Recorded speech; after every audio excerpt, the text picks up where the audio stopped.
What's going on, guys? I'm MrGoldenGamer, and I make gaming videos that nobody watches. Skill-based matchmaking in Call of Duty is dead. We finally did it. We won. It's over.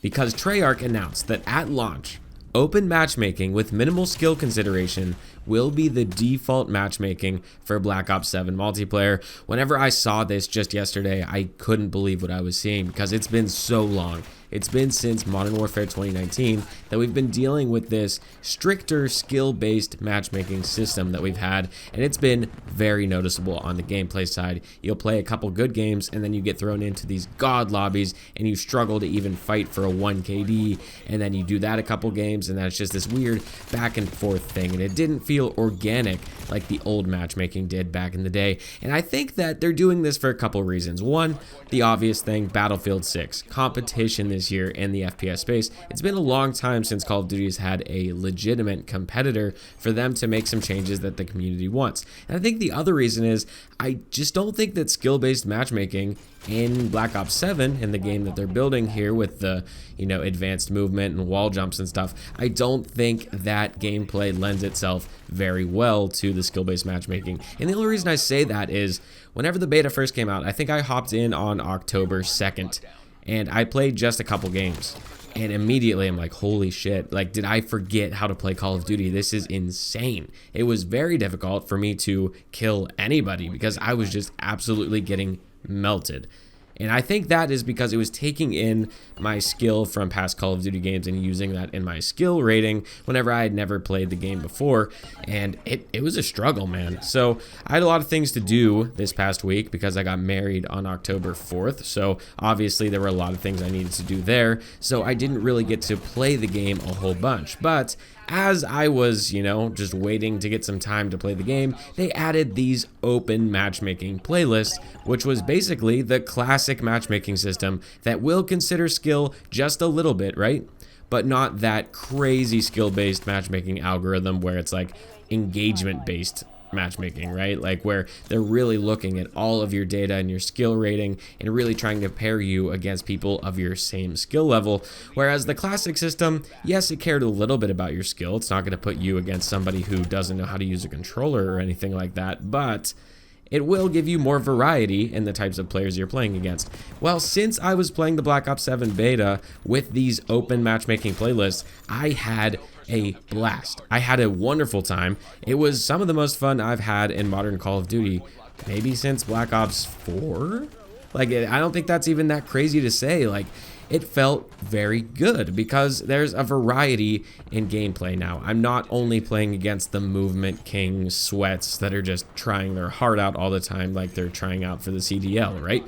So it felt good. It felt really good. So good that I've completely changed my mind on Black Ops 7. After playing those first few games in the skill-based matchmaking, I was like, oh my god, I might just be getting too old for this. Like, I'm 28, approaching 30 here, so shit, maybe it's my time to hang it up, But since they added this classic playlist, I'm having a really good time. But it doesn't just end there. Of course, at launch, they're going to be doing open matchmaking with minimal skill consideration, but they've also heard our discussions about lobby disbanding, and they're actually going to focus on keeping players together from match to match more often, and they're excited to announce that they are going to have persistent lobbies at launch, and they're going to have more details on that closer to launch. So persistent lobbies is something else from classic Call of Duty that we used to have, where after you finish a game, you go back to the lobby and you stay in that lobby with the same people you just played the game with. And this is really good for the social aspect of the game, right?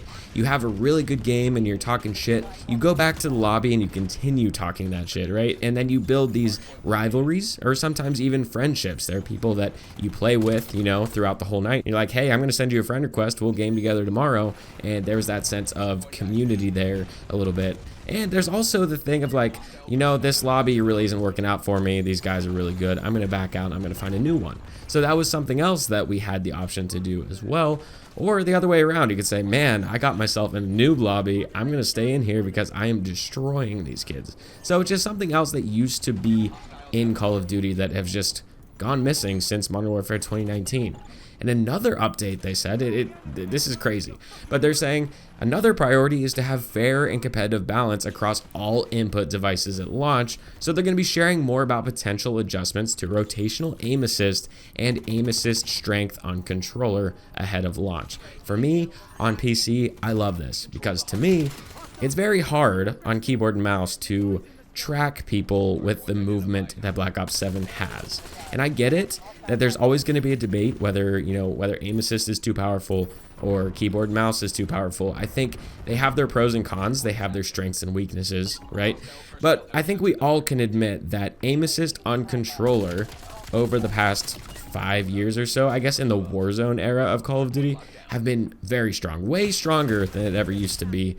And sure, I think as you increase that movement skill gap, you need a little bit more aim assist. But I think in some cases, it's gotten a little bit out of hand. I don't think it needs toned down insanely so, but maybe just a little bit. I mean, I don't think it would hurt to tone that down. And me, being on keyboard and mouse, I am a big fan of that because it's really hard to play against people on controllers that are kind of just snapping onto you. So I know it's probably unpopular opinion because controller players think the same of keyboard and mouse players, but it's just one of those things that, is never going to be perfect, but strike that balance as good as you can.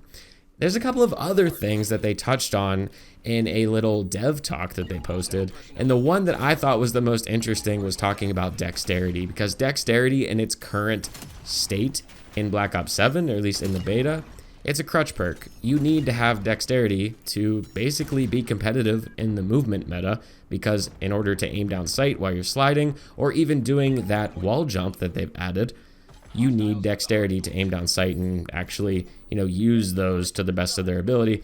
So honestly, just getting rid of that or balancing it in a different way might be the solution here. But they said they're going to take a look at it and see what they can do to make it better, because dexterity is it's just a must. And then you're using that slot all the time on dexterity, where you could be using it on something else like bankroll to get your streaks better. I just don't think it's a great spot right now with dexterity. So definitely interested to see what they do. But still, guys, I am just in shock. It's been so long that we've been bitching about this, and they're finally listening. And I know we should be thanking Battlefield 6, because that is probably the main reason, right? There's just all this competition. So they want to bring people back. They want to make people happy. But there are a couple concerns I have with it. One, yes, at launch, we will have the open matchmaking, the classic matchmaking. But will it stay that way? What if, a few weeks after launch, they decide on the data they're looking at that it isn't working the way they thought it would, and player retention is down? Are they going to abandon this open matchmaking, the classic matchmaking, in favor of implementing skill-based matchmaking again? It's possible. I'm scared that it's going to happen. I hope to God it doesn't. It sounds like Treyarch doesn't want to do that, but maybe the powers that be over at Activision might say, hey, you can't be doing this anymore. We're not, players aren't staying on the game. Their retention's down. So we'll have to wait and see on that. And then my second fear is next year, when Infinity Ward comes out with their game, they are just going to say, hey, skill-based matchmaking's back. That's what we want in our game. So, you guys might have liked it in Black Ops 7, but no more. Not in an Infinity Ward game. And generally, I think there's a lot of fears when it comes to Infinity Ward's next Call of Duty game, because of all of the things that they did in Modern Warfare 2 from 2022, and their almost blatant disregard and abandonment of the community and just not taking any feedback. So definitely some worries on Infinity Ward's next Call of Duty game. But as it stands right now, I'm really excited. Black Ops 7 was a lot of fun in the beta. Oh, some of the most fun I've ever had. Not ever had, but some of the most fun I've had in a long time with Call of Duty. And I'm just so excited, and I'm so relieved that this is finally happening. Skill-based matchmaking is dead for now, at least. So let me know what you guys think down in the comments below. Once again, I'm Mr. Golden Gamer. Thank you so much for watching, and I'll catch you guys in the next one.